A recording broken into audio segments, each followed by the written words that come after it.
3, 2, 1. பதட்டத்தில் ஓடு.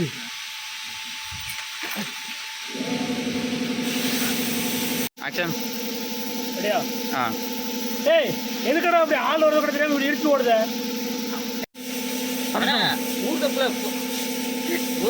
அப்படி சொல்லு. தோப்புக்குள்ள ஊருக்குள்ள புலி வந்துருச்சு. அல்லது தோப்புக்குள்ள புலி. ஏன்னா நம்ம தோப்பு கிடையாது. ஏன்னா நம்ம தோப்புக்குள்ள புலி வந்துருச்சு. அதான் ஃபாரஸ்ட்ல கூட போய்கிட்டு இருக்கேன். நீங்களே வாங்க, நான் வரேன். என்னடா இது? 2, 1. ஆக்ஷன். ஏன்னா நம்ம தோப்புக்குள்ள புலி வந்துருச்சுனே. அதான் ஃபாரஸ்ட் கூட போயிருக்கேன். நீங்க பத்தது மாதிரி நான் வந்துடுறேன். சரிங்களா? ரெடியா? ஆக்ஷன். எது புலியா? ஆக்ஷன். 1 கிலோ 30 புலியா? நானும் புலியாக தான்டா போய்கிட்டு இருக்கேன். எது புலியா? டேய் நானும் புலியாக தான்டா கடை போய்கிட்டு இருக்கேன். எது தெரு? எது புலியா? நானும் புலியாக தான்டா கடை போய்கிட்டு இருக்கேன். இந்த தெரு கடை வந்துட்டு இருந்துச்சு. எது புலியா? நானும் புலியாக தான்டா கடை போய்கிட்டு இருக்கேன். இந்த தெரு புலி வந்துட்டு இருக்கு.